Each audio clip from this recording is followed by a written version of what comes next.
Bueno, buenas tardes. Buenas tardes a todos. Muchas gracias por su presencia. Vamos a escuchar la conferencia Metaanálisis Bayesiano a cargo del doctor Pablo Emilio Verde. Pablo es licenciado en Estadística y máster en Biometría de la UBA, pero además obtuvo su título de doctor en Estadística en la Facultad de Matemática y Ciencias Naturales de la Universidad de Düsseldorf, Alemania. En la Universidad de Düsseldorf se desempeña como profesor asociado en el área de bioestadística y bioinformática estadística de la Facultad de Matemática y Ciencias Naturales. También es profesor asociado del Instituto de Ciencias de la Computación de esa misma facultad. Además, en la Universidad de Düsseldorf tiene una posición permanente como investigador senior y jefe del grupo de bioestadística en el Centro de Coordinación para Ensayos Clínicos Heinrich Heine de la Facultad de Medicina. Es profesor visitante en el Departamento de Matemática de la Universidad de Masaryk en la República Checa y en el Departamento de Estadística de la Universidad de Stanford de Estados Unidos. El doctor Pablo Verde ha producido una gran cantidad de publicaciones en revistas de renombre internacional y numerosa cantidad de presentaciones a congresos. Recibió premios por su labor como investigador principal y es referido a revistas de renombre internacional de biometría y estadística aplicada. Estamos muy agradecidos con Pablo porque siempre encuentra tiempo en su agenda para participar en las reuniones del GAB, para compartir todo su conocimiento y toda su experticia, así que le damos la palabra para que exponga su conferencia. Bueno, muchas gracias Silvia por ese cálido recibimiento y para mí siempre es un honor colaborar con el grupo del GAP y en particular con investigadores de mi país. Así que bueno, he preparado un material que espero que sea interesante.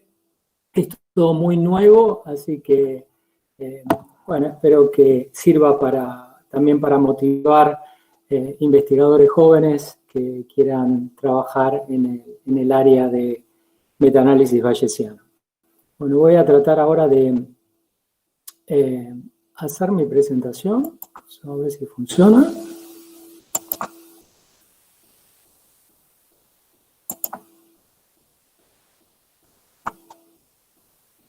Okay.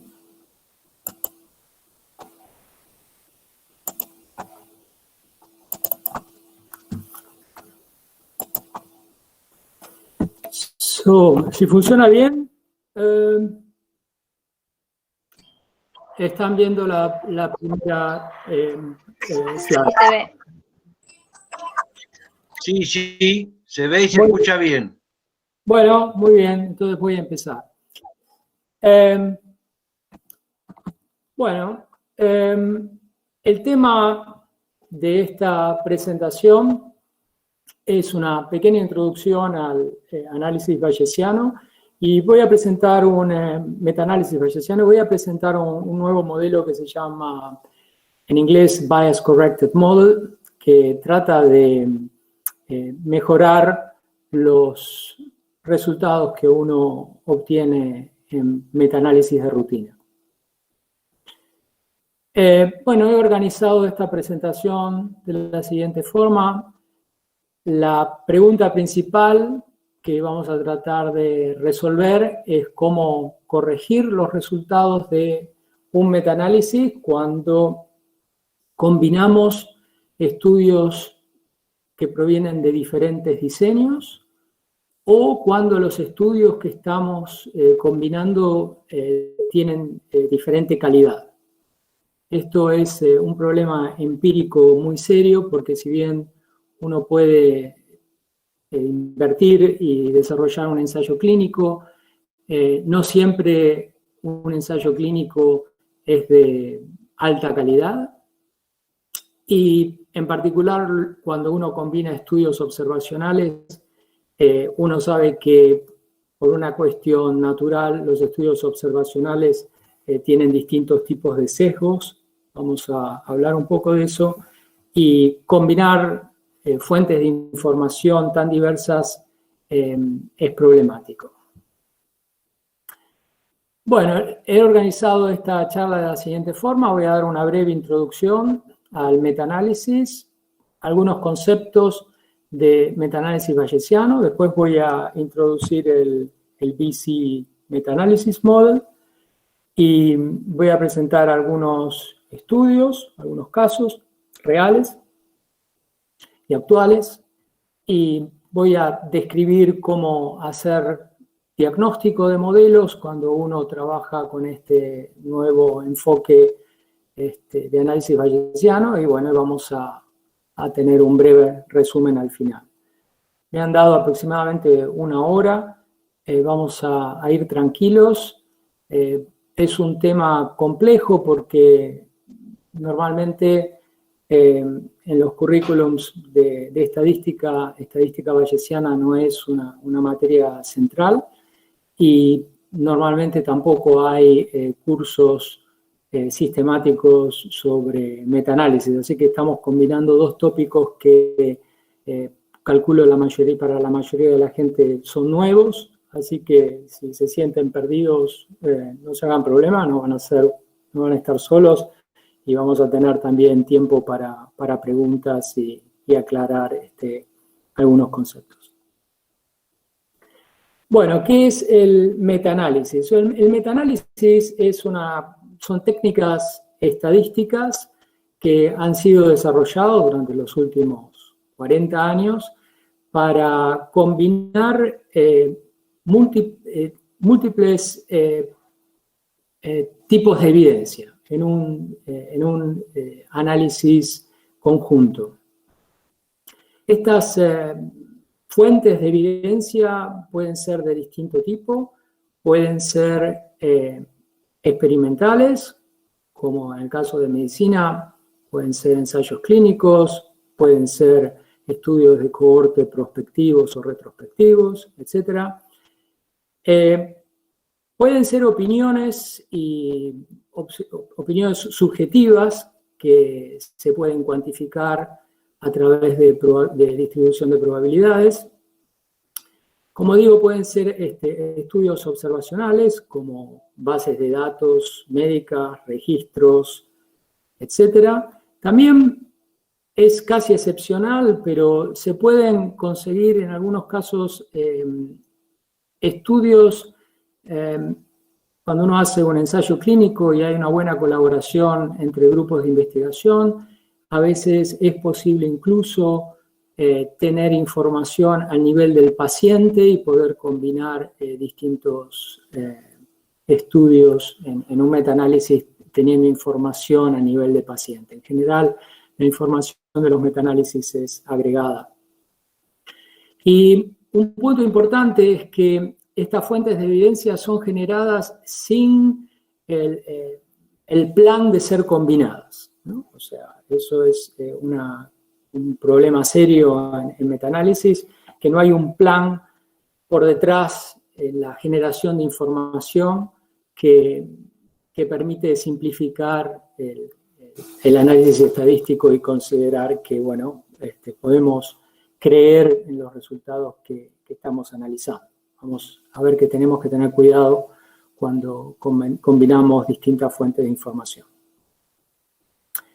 Algunos objetivos y características del metaanálisis. Acá hice una pequeña lista. Uno de los primeros objetivos es incorporar toda la evidencia que está disponible para resolver un problema de investigación. En general, yo trabajo en investigación clínica, pero puede ser en cualquier tipo de problemas empíricos, ¿no? Económicos, sociológicos, biológicos, lo que sea. En el área médica decimos que la idea de incorporar esas distintas fuentes de información es pasar de la medicina basada en la eminencia a la medicina basada en la evidencia. Así que uno lo que puede pensar es que el metaanálisis es de alguna forma incorporar fuentes distintas de opinión que han sido resumidas en un trabajo, por ejemplo, en un paper, y combinarlas más allá de la opinión de expertos. Así que la idea es tener una visión democrática de la ciencia e incorporar cosas que pueden ser contradictorias. En general, uno puede ver en los metaanálisis que hay resultados contradictorios sobre el mismo problema. Puede utilizarse el metaanálisis para extender los resultados de un experimento. Esto se utiliza, por ejemplo, combinando estudios de distintas características. Se pueden extrapolar resultados de un estudio en particular.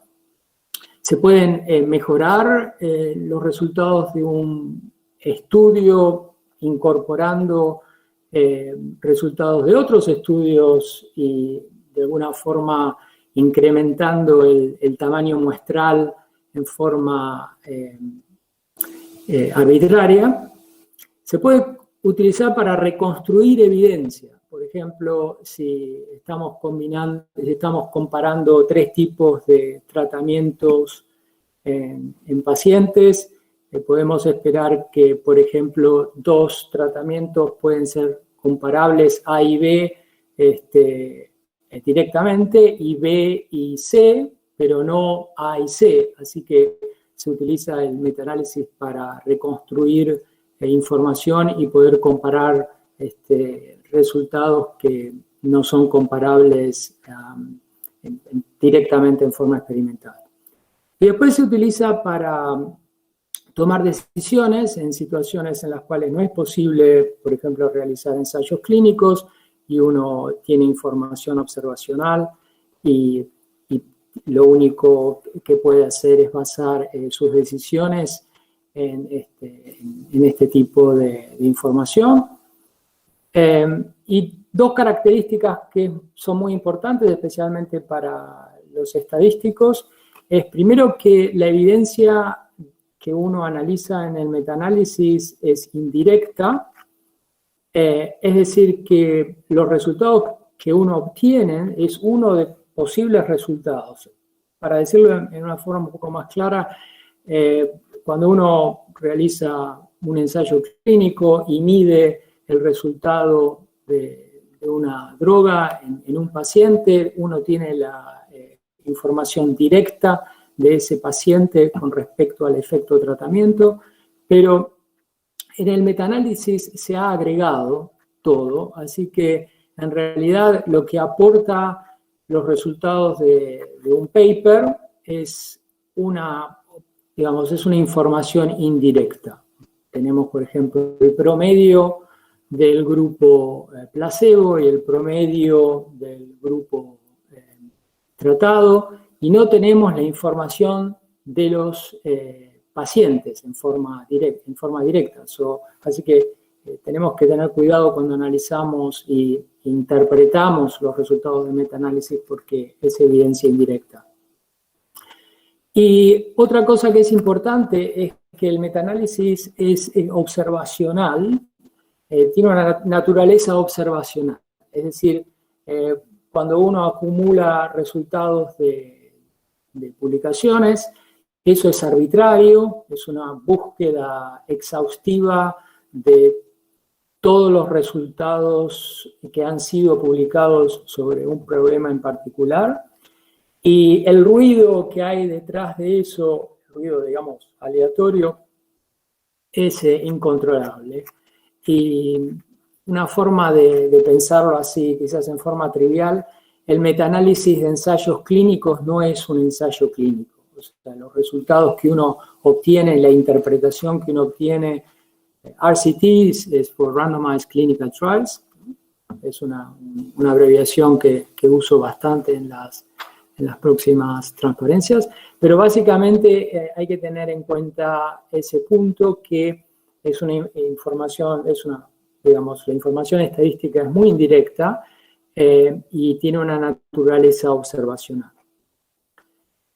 Como recomendación general para los estadísticos que vayan a hacer metaanálisis, y que es algo muy distinto del análisis estadístico en general, es que uno tiene que leer los papers que está combinando, porque uno se puede llevar muchas sorpresas, y actualmente hay un método estandarizado que se llama medición de riesgo de bias, de sesgo, y hay, digamos, una forma estandarizada de leer y analizar los papers para determinar si los resultados que se están presentando son sesgados o no. Vamos a ver un caso al final de la charla que actualmente fue un caso de problemas éticos en ciencia, donde los resultados que se publicaron fueron manipulados, y cuando incorporamos toda la evidencia existente, vamos a tener la sorpresa que a veces algunos resultados no son de la calidad que uno espera.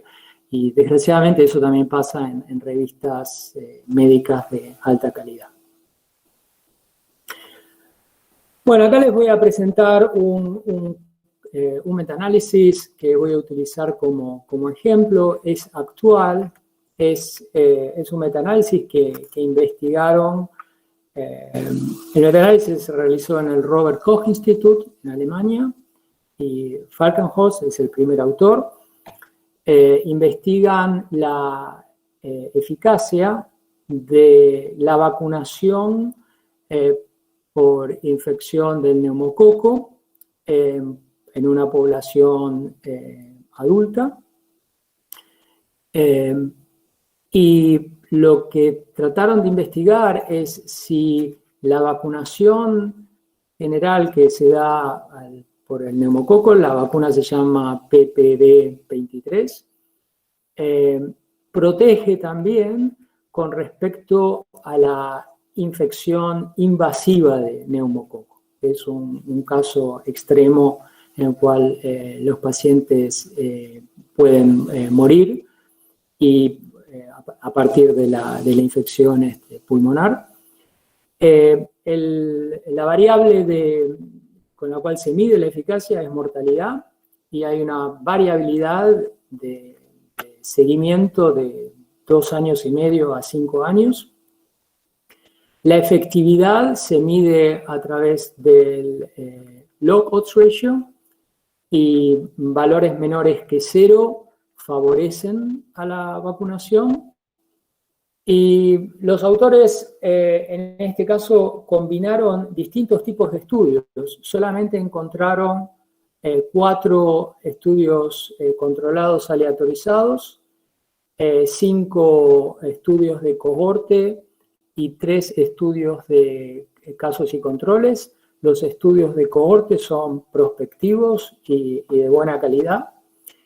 Pero vamos a ver que los resultados son muy variables entre un tipo de diseño y otro. No sé si ustedes pueden ver mi mouse cuando señalo alguna transparencia. Sí, Pablo, se ve perfecto. Muy bien, bueno. Esta es la tabla de resultados que se utiliza para combinar, para realizar el metaanálisis en este caso. Acá tenemos en la primera columna el primer autor y el año de publicación, el diseño, y acá tienen el log odds ratio, el error estándar, el total de pacientes que no recibieron vacuna y el total que recibieron vacuna, y después acá tienen lo que les comenté, lo que se llama el análisis de riesgo de sesgo. Como ven, la mayoría, todos los casos favorecen la vacunación. O sea, el log odds ratio es menor que 0, pero los resultados son distintos si observan, por ejemplo, los errores estándar. Los ensayos clínicos tienen un error estándar mucho más grande que los observacionales, porque naturalmente la cantidad de pacientes que fueron admitidos en los ensayos clínicos es menor que los ensayos de cohorte, pero hay más balance entre el grupo control y el grupo tratado en los ensayos clínicos, porque fueron aleatorizados. En el caso de los cohorts, las cohortes y los ensayos de casos y control, vemos mucho desbalance. Así que no sabemos por qué el paciente fue vacunado y cuándo fue vacunado. O sea que la asignación del tratamiento ha sido completamente incontrolada, por decirlo de alguna forma. Hay mucho desbalance entre los grupos. Y acá hay un caso interesante que es el único caso que es TSAE 2015, es un estudio de corte prospectivo, que los estadísticos que analizaron esos datos utilizaron una técnica para balancear los grupos, que se llama propensity scores, y generaron un balance artificial, y cuando los investigadores que hacen la revisión sistemática analizan el paper, clasifican este estudio como de alto riesgo. Así que si uno a veces no tiene esta información que es subjetiva y solamente está basada en lo que los investigadores leen del paper, uno se puede llevar sorpresas, porque uno puede decir, bueno, este parece que está perfectamente balanceado, pero es un estudio de corte donde uno espera bastante desbalance, así que es raro. Y indudablemente fue raro porque tuvieron problemas también en cómo reportaron los resultados, así que, bueno, es un estudio que ha tenido problemas.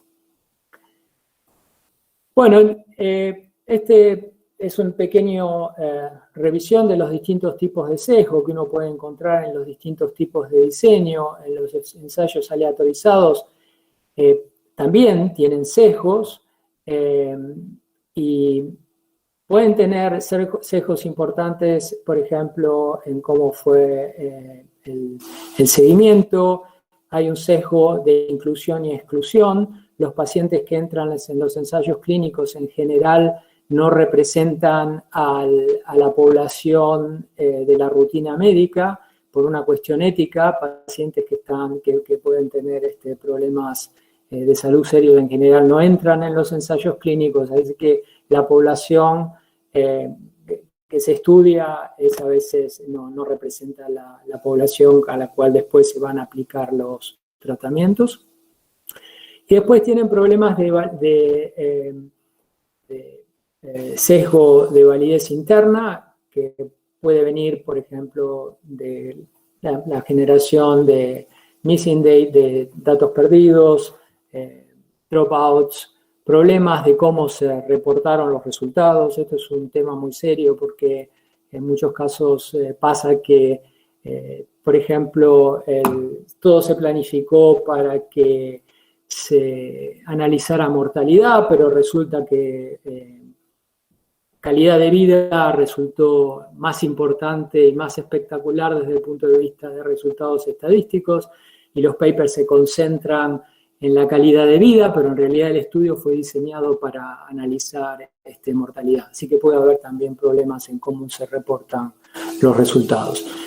En el caso de los estudios observacionales, los distintos tipos de sesgo de validez interna, asignación de tratamientos, la forma incontrolada en la cual se incluyen pacientes, bueno, son todos cosas conocidas y problemáticas cuando uno analiza causalidad en estudios observacionales. Y el problema principal es que todos estos sesgos en general no son observables en forma directa, así que son cosas que uno sabe pero no las puede ver, así que una de las temas que estuve investigando en los últimos años es cómo tratar de resolver estos sesgos múltiples a través de modelaje estadístico. Bueno, este es el resultado del metaanálisis que les estoy comentando, y los investigadores decidieron hacer un metaanálisis por tipo de diseño, así que acá arriba tienen los resultados de los ensayos clínicos, aquí tienen los resultados de los casos y controles, y acá los de cohorte, y pueden ver que son distintos.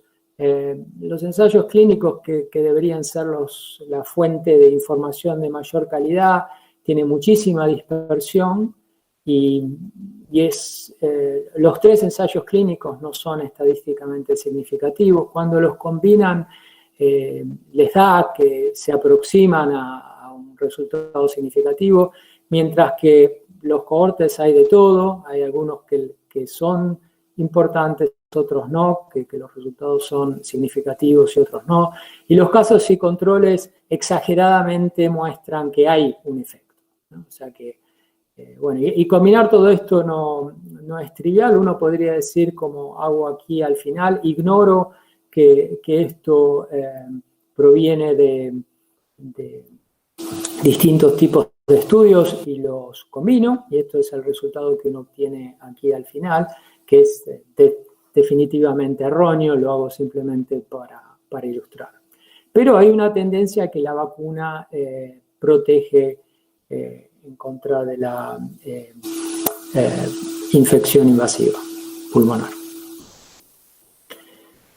Bueno, ahora me voy a mover al tema de cuál es el enfoque bayesiano, en qué se diferencia el enfoque bayesiano. Acá les marqué algunos principios o algunas características que van a ver en distintos tipos de modelos bayesianos de metaanálisis.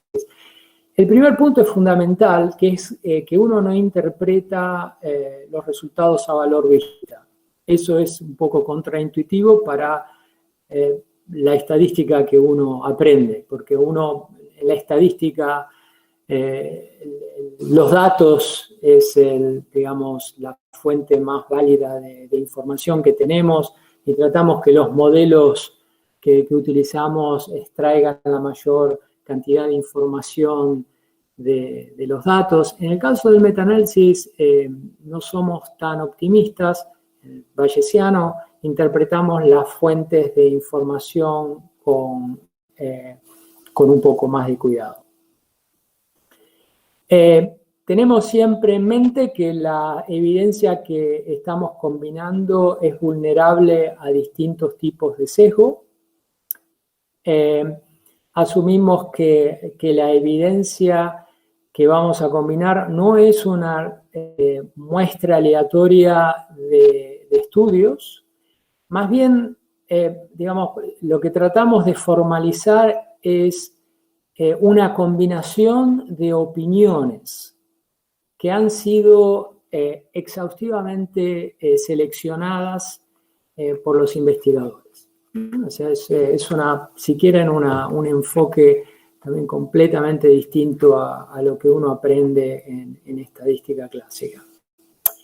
Se enfatiza en modelaje de casos particulares, es decir, en general lo que uno trata es no de, aunque uno, digamos, particularmente uno lo quiere resolver, pero no es como un test T que uno lo aplica, digamos, en forma sistemática en distintas circunstancias. Acá uno trata de enfocar el metaanálisis desde el punto de vista de modelaje particular al cual uno está tratando de analizar.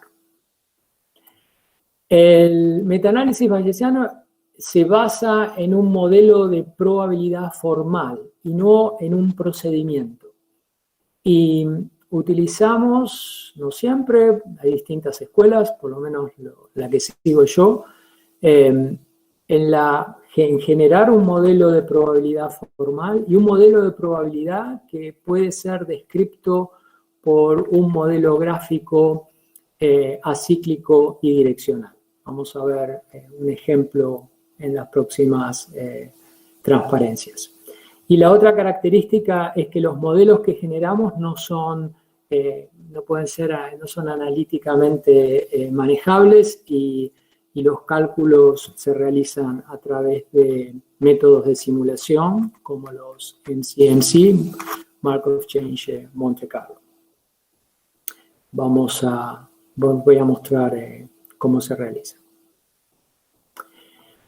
Desde el punto de vista formal, el metaanálisis es la combinación de parámetros múltiples y existen básicamente 3 escenarios.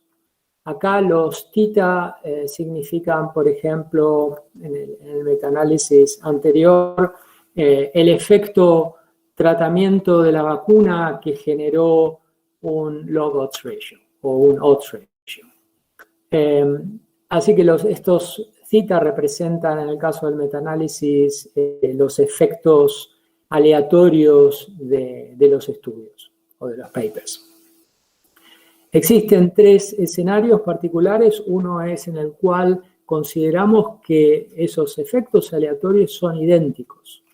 Ese es el caso en el que podemos combinar todos los estudios, agregar los resultados de distintos estudios, promediarlos y olvidarnos de los problemas analíticos. Eso es un caso extremo. Sin embargo, puede pasar, como ven en el metaanálisis que le presenté anteriormente, hay 3 ensayos clínicos y es difícil no combinarlos casi, agregarlos directamente. Es muy difícil modelar la variabilidad entre esos ensayos clínicos. El otro caso es el de que los parámetros son independientes. Eso significa que no pueden ser combinados. En el ejemplo que les di, los investigadores consideraron que los resultados provenientes de distintos diseños experimentales, por ejemplo, los de casos y controles y los ensayos clínicos, no son combinables, así que los analizaron en forma independiente. ¿Sí? El último caso es lo que se llama intercambiables, que también es un supuesto muy fuerte, que significa que los efectos aleatorios no son independientes, pero no tienen una variabilidad que sea sistemática. Para resumir el tema de la intercambiabilidad, es que es un supuesto de simetría. Es un supuesto en el cual si tenemos un modelo probabilístico en el cual estamos modelando esos efectos aleatorios, este supuesto significa que podemos ignorar básicamente de qué fuente proviene el θ1, el θ2, el θn, así que cualquier permutación de estas variables aleatorias resulta en el mismo modelo de probabilidad. Eso es antiintuitivo, porque si uno le pregunta a cualquier revisor o a cualquier clínico si le da lo mismo el resultado que leyó de un grupo de investigación u otro, van a decir que no. Así que es una abstracción bastante fuerte, pero es la más común. El modelo más aplicado en metaanálisis, que es el modelo simple de efectos aleatorios con efectos aleatorios normales, que es el más común, está basado en este supuesto. En el modelo que les voy a presentar más tarde, en el BC, vamos a relajar este supuesto. Y básicamente el metaanálisis está basado en lo que se llama un modelo jerárquico, donde los resultados observables provienen de una función de distribución con un parámetro aleatorio. Ese parámetro aleatorio también fue generado por una distribución de probabilidad con un parámetro desconocido, y el parámetro desconocido tiene a su vez una distribución aleatoria. Este modelo jerárquico básicamente lo doy así en forma general, es el que está basado en todos los casos de metaanálisis. Acá podemos, por ejemplo, en el primer distribución, uno puede suponer, por ejemplo, que los log odds ratio pueden modelarse a través de una función de verosimilitud aproximadamente normal, que los efectos aleatorios siguen una distribución normal con una media y una varianza desconocida, y en el último escalón uno le da una distribución a priori a lo que desconoce.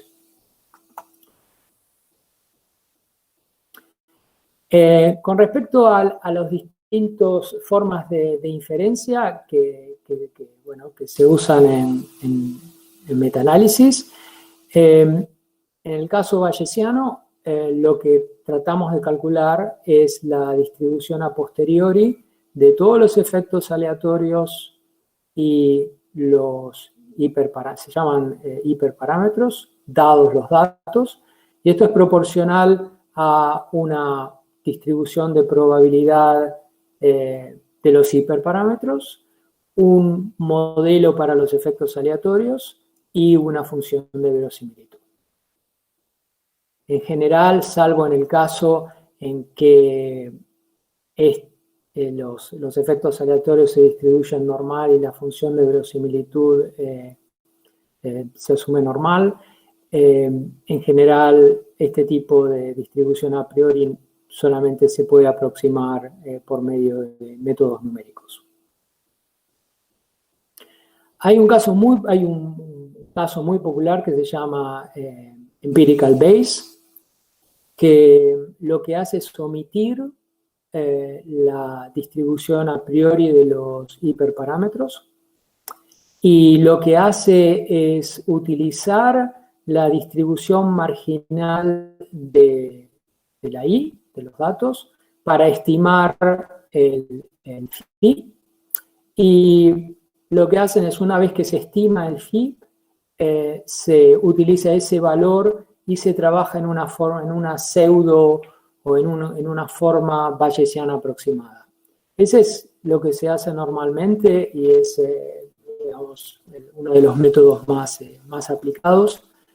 Tiene un problema, que es que uno está reusando los datos dos veces y al estar omitiendo la distribución a priori de los hiperparámetros, así que puede ser en algunos casos problemático. Bueno, ahora sí voy a meterme en el modelo que les voy a presentar. La idea es que las distintas fuentes de información que estamos presentando, observacionales o aleatorizadas, pueden ser complementarias, y vamos a tratar de modelar los distintos sesgos que posiblemente aparecen a través de variables escogidas.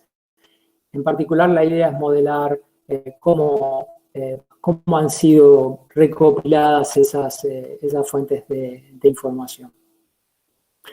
El modelo tiene dos submodelos, un modelo que yo llamo el modelo de interés y un modelo de sesgo. Y la idea es que al incluir el modelo de sesgo, el modelo de interés se corrige automáticamente.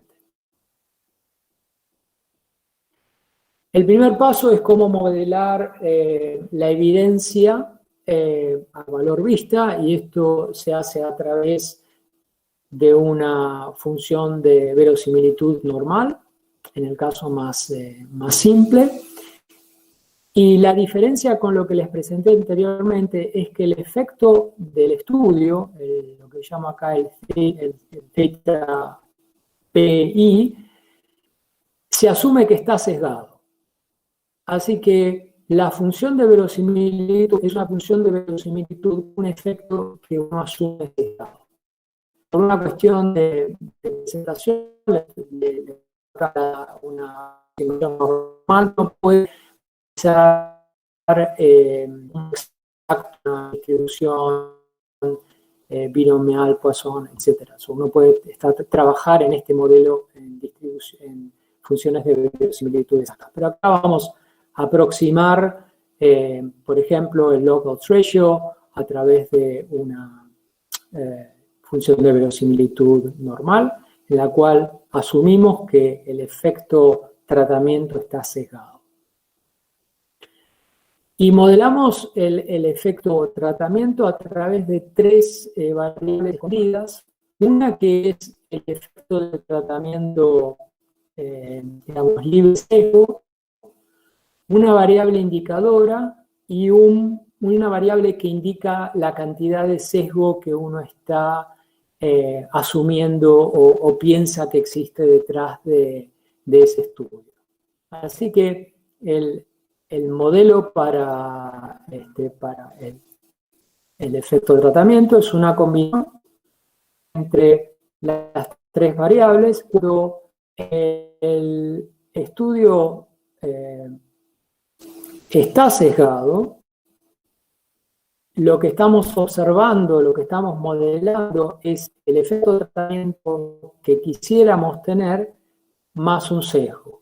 Y cuando uno piensa que da que el estudio no ha sido sesgado, entonces lo que uno está modelando es el efecto de tratamiento. Y asumir que esta variable escondida indicadora básicamente tiene una probabilidad, acá la llamo p-bias. Vamos a hablar los efectos de sesgo y de efecto. Acá lo llamo al beta sesgo de validez interna, porque es a lo que estoy apuntando en este modelo.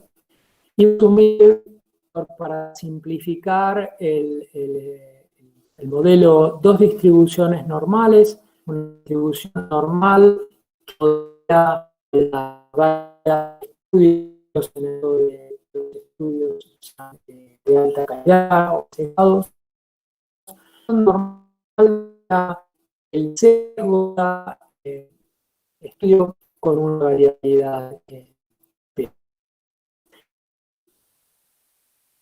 El modelo de cita es el modelo de interés, es el modelo que uno quiere extraer del metaanálisis. Así que incorporando este modelo y este indicador que nos va a dar si un estudio particular está sesgado o no, en base a encontrarte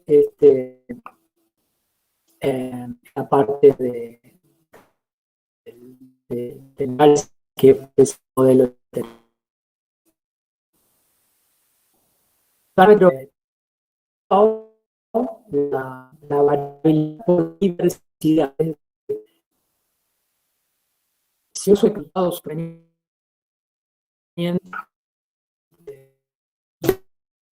analizados son muy buenos, la variabilidad por variaciones en las posiciones que fue analizada, cómo se intervención, exposiciones distintas, pero no algún tipo de sesgo de calidad, por ejemplo, que la aleatorización no fue propiamente hecha, o que básicamente un ensayo, un estudio es observacional, etc. Así que esta parte es variación por diversidad y esto es variación por sesgo. Vamos a simplificar el modelo porque de la forma que originalmente se presenta por una cuestión conceptual, pero cuando uno lo quiere aplicar, tiene parámetros que no pueden ser estimados. Así que la primera simplificación que hacemos es pensar que en promedio los sesgos, si existe los sesgos del componente que mide el sesgo, es similar entre los distintos estudios. Es un supuesto fuerte, pero nos permite por lo menos realizar los cálculos. El otro supuesto importante es que vamos a asumir que podemos sospechar la dirección del sesgo. Esto es importante porque cuando uno analiza un metaanálisis y sabe qué es lo que se está estudiando, es muy raro que si un estudio de alta calidad, digamos, da no significativo, los estudios de muy baja calidad en general van a tratar digamos, de aumentar el posible efecto de tratamiento. Va a tratar de demostrar que en realidad eso funciona y hay una dirección implícita. En el paper que ustedes pueden leer si quieren después de mi charla, doy una generalización en la cual uno puede relajar la dirección del sesgo, pero en mi experiencia los investigadores saben muy bien que las cosas en general de mala calidad exageran resultados de tratamiento, por lo menos en el área de medicina clínica. Pero ya les digo, en el paper también van a encontrar una generalización en la cual uno puede relajar este supuesto. Y esto, por otra parte, permite que el modelo tenga parámetros identificables. Así que tiene una ventaja estadística extra que vamos a ver que da buenos resultados. Acá hay otro problema que es la variabilidad del sesgo y la variabilidad entre estudios. Una forma de modelar o de trabajar esto es definiendo este cociente, que llamo acá QI, que representa la proporción de variabilidad que no es explicada por sesgo de validez interna. El modelo, esto lo hago también para simplificar el modelo y trabajar con estos parámetros que a su vez no son identificables. Así que es una estrategia que uso para analizar, bueno, para darle al modelo una forma que sea analizable, ¿no? La distribución marginal del efecto tratamiento sesgado es un modelo mixto, en la cual una proporción viene dada por los estudios que no son sesgados, y este es el modelo de interés, y esta componente es el componente que penaliza por la posibilidad que haya sesgo y que ese sesgo sea en una dirección particular. En otros tipos de modelos se ha utilizado este enfoque. Spiegelhalter y Best lo han usado y ellos dan valores explícitos a los QI para penalizar a priori estudios observacionales, por ejemplo, en comparación a ensayos clínicos. En mi modelo yo lo asumo aleatorio, lo asumo a través de una beta con un parámetro de escala desconocido y lo que resulta es que marginalmente si uno integra los QI, el componente que penaliza los estudios que se desvían de la mayoría corresponde a lo que llaman slash distribution, que tiene colas pesadas. Se ha utilizado también en estadística robusta y es un modelo que no es popular, pero ha sido propuesto en la década del 70, aquí a ver un paper de Rogers and Tuckey.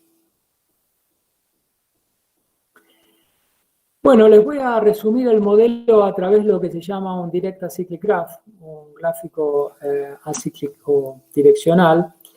Acá tienen los datos. Estos nodos representan los datos. Este nodo representa el efecto aleatorio sesgado, o sea que uno lo que está modelando directamente es el efecto del paper asumiendo un posible sesgo. Las flechas que son dobles, como estas que están acá, lo que significan es básicamente una fórmula, es una relación algebraica entre estos tres nodos y este nodo. Las flechas simples indican una relación estocástica.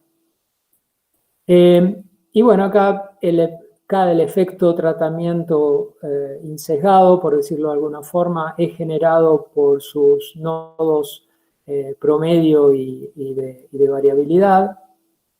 Beta es más complicado porque depende de los Q, depende de su media y depende del Nu.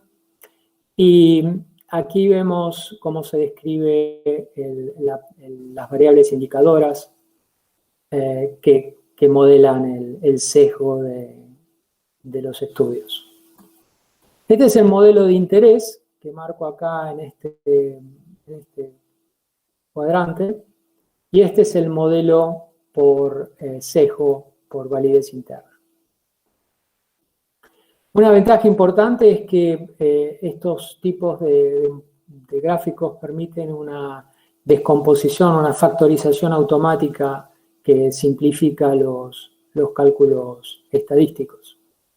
No voy a dar mucho detalle, pero pues ha sido implementado ya hace muchos años en distintos software de estadística bayesiana, pero la idea es que condicionado a un nodo padre, por decirlo de alguna forma, los datos son independientes con respecto al resto del gráfico. Y eso permite una factorización y permite calcular las distribuciones marginales condicionales que usamos para los Markov Chain Monte Carlo.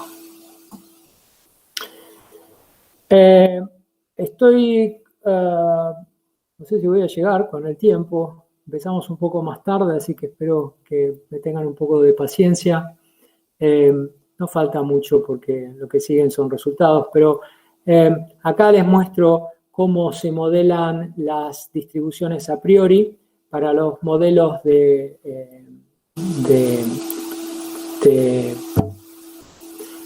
promedios. Utilizamos básicamente distribuciones a priori no informativas. En este caso utilizamos una distribución truncada porque asumimos que el efecto del sesgo va en una única dirección, pero puede ser enorme, y en cuanto al efecto promedio de tratamiento puede ser cualquier cosa. Acá es un poco técnico, pero para el parámetro de escala, yo utilizo una distribución que se llama Half-Cauchy, que es muy flexible y permite que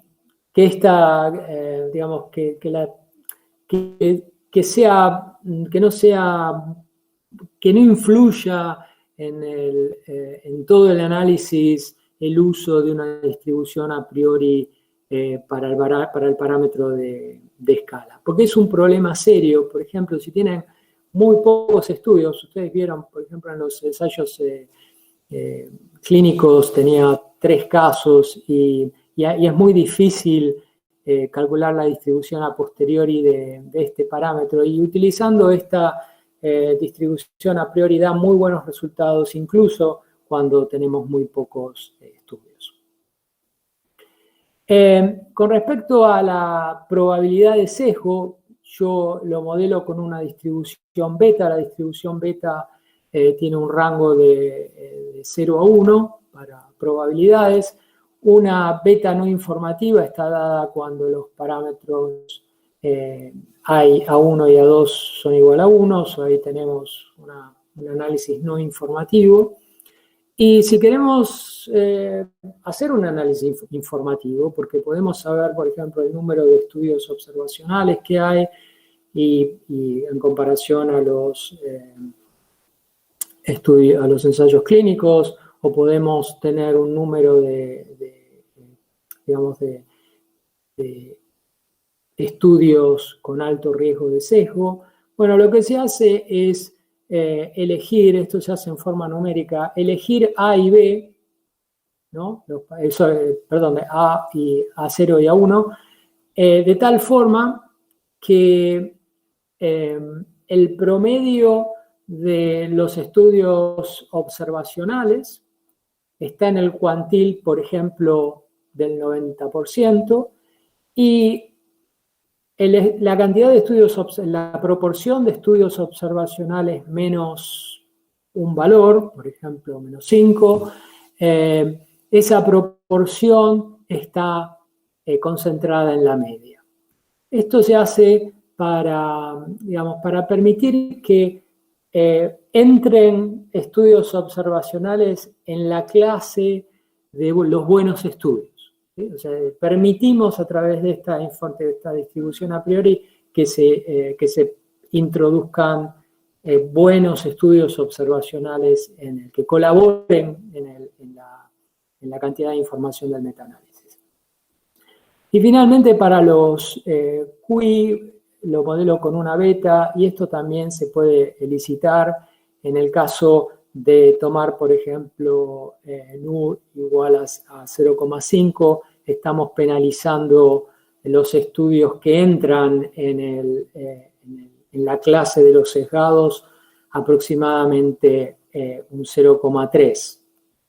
Un 0,3. Así que, para que tengan una idea, el Q es igual a 1 cuando, o sea, la cantidad de información que entra en los casos no sesgados, el Q es igual a 1, y descontamos los estudios que se alejan de ese grupo de los buenos estudios.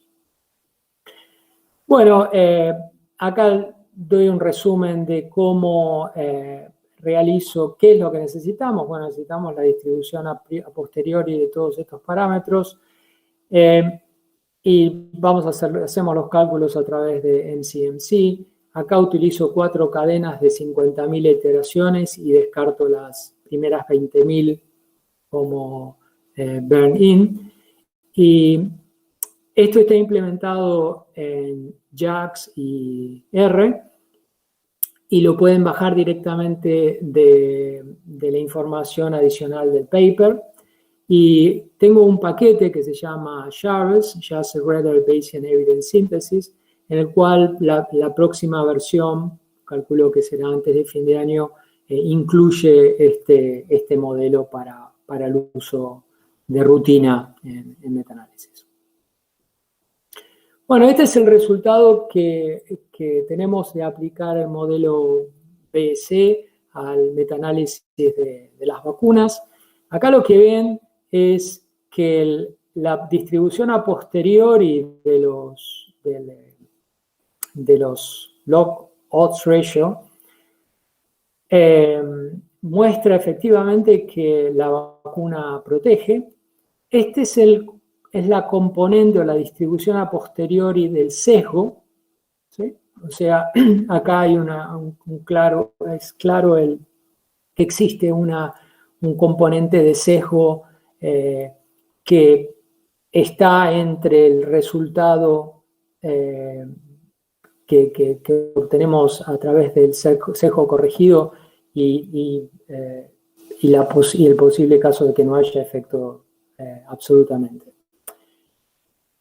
Acá les muestro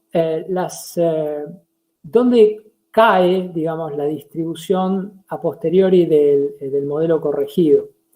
Está entre los observacionales, esto es la distribución a posteriori si solamente analizo los observacionales, y esto es si analizo solamente los ensayos aleatorios. Así que lo que pasa acá es como que el modelo corregido trata de centrarse dentro de los ensayos clínicos y toma información, o toma una muestra artificialmente, extrae información de los observacionales. Por decirlo de alguna forma, trata de corregir información de los observacionales de forma tal que se parezcan a los ensayos clínicos. Este es el segundo caso que les quiero mostrar. Este es un metaanálisis de 31 ensayos clínicos. Esto es un análisis que se hizo para pacientes con problemas coronarios y el tratamiento que se investigó fue el uso de células madres para mejorar el funcionamiento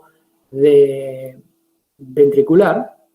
El efecto de tratamiento es básicamente el promedio que es entre el grupo control y el grupo tratado. Y este es un caso muy interesante porque se empezó a observar que había mucha discrepancia entre los resultados que se iban publicando.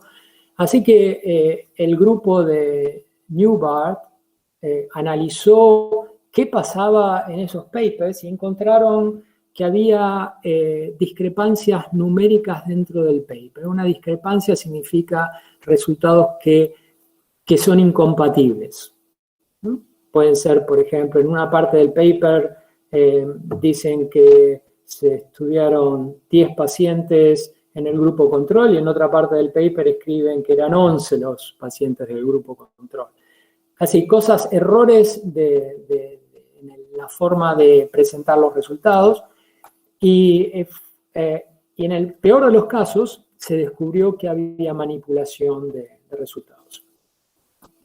Este es el metaanálisis clásico y ya pueden ver en el forest plot que hay mucha variabilidad entre los resultados. Y si uno aplica un modelo simple de efectos aleatorios, lo que resulta en este metaanálisis es que hay un efecto de tratamiento muy fuerte, ¿no? O sea, si el 0 estuviera incluido en el intervalo de confianza del 95%, claramente no hay efecto, pero acá sí, hay un efecto muy claro. Pero claro, estamos combinando información de diversa calidad. Este es el resultado que obtenemos si aplicamos el modelo con corrección de sesgo. Hay un componente de sesgo importante que exagera los resultados y esta es la distribución a posteriori del efecto tratamiento corregida por sesgo. Se incluye el 0. Hay un efecto moderado importante. El intervalo de confianza, el intervalo a posteriori del 95% incluye el 0, pero uno también puede decir, bueno, el 80% de la probabilidad nos está diciendo acá que puede pasar que el efecto funciona, pero no exageradamente como se muestra en el metaanálisis simple, digamos en el uso de efectos aleatorios normales simple. Y el efecto de sesgo acá es importante. Esto se los muestro porque es muy interesante, es qué pasa a nivel de los estudios. Acá les estoy comparando la función de verosimilitud de uno de los estudios que no reportó ningún error de cálculo y ningún error en el paper. La función de verosimilitud incluye al 0 y el modelo de corrección es similar con más dispersión. Y este es un caso extremo que hubo manipulación de resultados. Dio lugar a un juicio y fue un caso de ética científica muy serio. Y acá el modelo automáticamente elimina la colaboración, la inclusión de información proveniente de este estudio. Así que si uno lee el paper, se lo cree, dice, bueno, el efecto es enorme y los resultados son altamente significativos, pero bueno, cuando lo combinamos con otros estudios de mayor calidad, vemos que el modelo automáticamente dice, elimine los resultados de este estudio. Brevemente, ¿cómo hacer diagnóstico en este tipo de modelos? Bueno, lo que puede pasar es que el promedio del sesgo y la probabilidad del sesgo sea tan pequeño que es imposible, digamos, separar el modelo de interés del modelo de sesgo. Y acá básicamente lo que digo es que se pueden, digamos, plotear la distribución conjunta entre la probabilidad de sesgo y el sesgo, la distribución del sesgo, para ver si podemos visualizar cómo se comporta el modelo con respecto a estos dos parámetros que básicamente son los que están manejando los resultados. Hay un resultado teórico que es que si el promedio del componente de sesgo es mayor que 2 veces la variabilidad entre estudios, con esta probabilidad es alta, existe una segunda componente. Y a forma de referencia, lo que hago es plotear como línea de referencia un promedio a 2 veces, que es el doble de la variabilidad entre estudios. Acá vamos a ver, por ejemplo, en el primer metaanálisis de la vacuna, en el eje horizontal tenemos la probabilidad de sesgo, en el eje vertical el promedio de sesgo, y acá lo que ven es que yo utilicé una distribución a priori informativa porque soy consciente de que estoy combinando ensayos clínicos con observacionales, así que la estoy acotando, y esto lo vemos en la distribución a posteriori de la probabilidad de sesgo. Pero la distribución a posteriori del sesgo promedio está por encima de la línea de referencia que me dice, que me indica la existencia de esa segunda componente. Por decirlo de alguna forma, si esta distribución a posteriori estuviera centrada o corrida por debajo de esta línea, básicamente sería imposible separar las dos componentes, ¿no? Este es en el caso del segundo metaanálisis del uso de células madres para pacientes cardíacos. Acá utilicé una información a priori de sesgo uniforme, así que es difícil encontrar una distribución a posteriori informativa, pero vemos que está aproximadamente centrada en un 30%. Podemos pensar que hasta un 30% de los estudios que se incluyen son sesgados. Y la distribución a posteriori del sesgo también es mayor que esta línea de referencia. Acá vemos que existe un sesgo en estos estudios.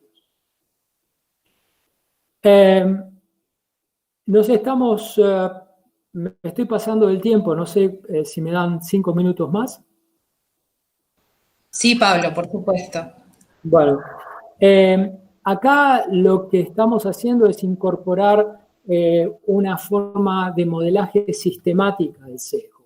Lo que uno puede hacer es relajar el supuesto de que el indicador, la probabilidad de sesgo es fija para todos los a priori, fija para, digamos, es una prevalencia, por decirlo de alguna forma, de una prevalencia de sesgo en el metaanálisis, y tratar de relajar ese supuesto y modelarlo a través de una variable que mida el riesgo de sesgo.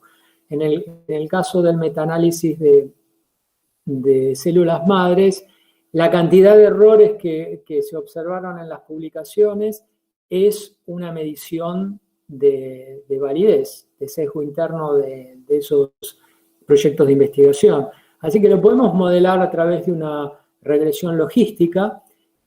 Vale la pena decir acá que estamos modelando algo que no vemos, porque no estamos modelando en forma directa.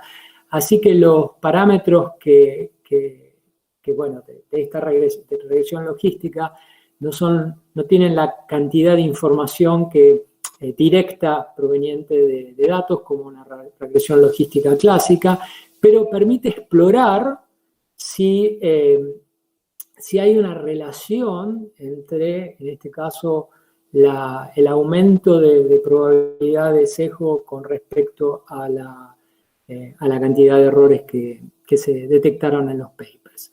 El alfa 1 mayor que 0 indica básicamente que un incremento de errores, por ejemplo, está asociado con un incremento a la probabilidad de sesgo. Acá tienen la distribución a posteriori de esta regresión logística. Como ven, la amplitud de estas distribuciones a posteriores es muy grande porque estamos modelando algo en forma muy indirecta.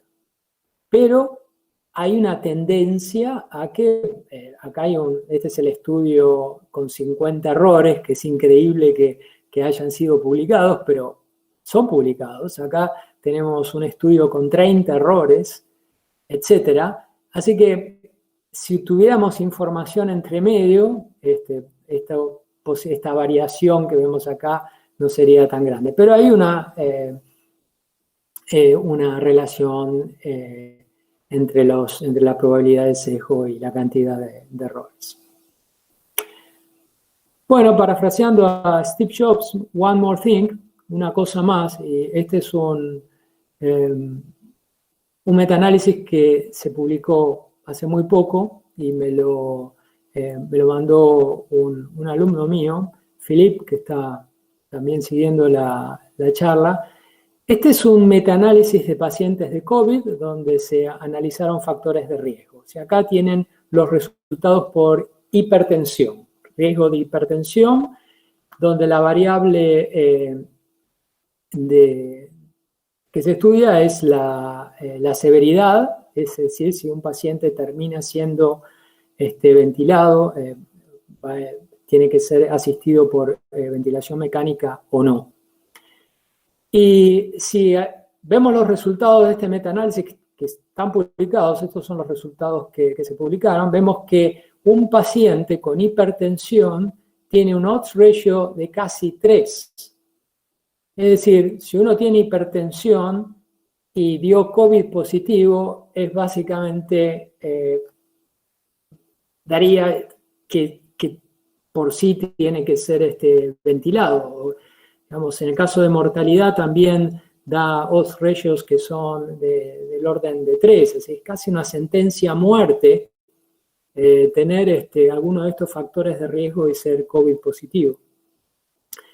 Indudablemente son factores de riesgo importantes, pero si vamos a estudiar los resultados de esta tabla, vamos a ver los odds ratios son tremendos, pero provienen de estudios de muy baja calidad. Son casos de series, cross-sectional studies, cohortes retrospectivas. El desbalance entre el grupo que no tiene hipertensión y tiene hipertensión es enorme, así que la razón por la cual el paciente tuvo que ser asistido por ventilación mecánica no necesariamente proviene directamente de tener hipertensión. Así que uno puede sospechar que esto es exagerado. Así que apliqué el modelo de sesgo de corrección y acá ven que hay un componente de sesgo enorme y esta es la distribución a posteriori de los odds ratios para los pacientes que tienen y no hipertensión. El resultado da en el orden de 2.4, que no es casi 3, como vemos acá. O sea que el modelo modera los resultados que se presentan en el metaanálisis original. E incluso analicé el modelo en forma informativa y no informativa y los resultados son muy consistentes. Esto es asumiendo que podemos creer en algo en los estudios que se presentaron, pero en sí mismo son todos de baja calidad. Pero en algunos casos es la única información que tenemos y un análisis directo da resultados que son exagerados. Acá tienen el diagnóstico, también el componente de sesgo es claramente importante y no es casual. Bueno, para resumir, el metaanálisis es en sí un estudio observacional y tienen que tratarlo de esa forma. El problema cuando uno combina estudios de mucha diversidad es que uno también está combinando no solamente resultados, sino está combinando sesgos múltiples. Ignorar la validez interna o no corregir por validez interna un metaanálisis puede generar resultados que son exagerados. Sin embargo, si uno trata de modelar ese problema, aunque sea en forma indirecta, como lo que presento acá, los resultados pueden ser muy satisfactorios. Y ya les dejo acá una pequeña propaganda. Espero tener pronto terminada la función para hacer estos cálculos, pero si no, los pueden utilizar de todas formas porque el material complementario del paper está implementado. Les dejo también algunas referencias y desde ya les estoy muy agradecidos, me he excedido del tiempo que me dieron y bueno, estoy muy contento de que me hayan invitado y poder presentar este trabajo. Así que bueno, pasamos a algunas preguntas, a ver si hay, o si críticas, o bueno, lo que les parezca.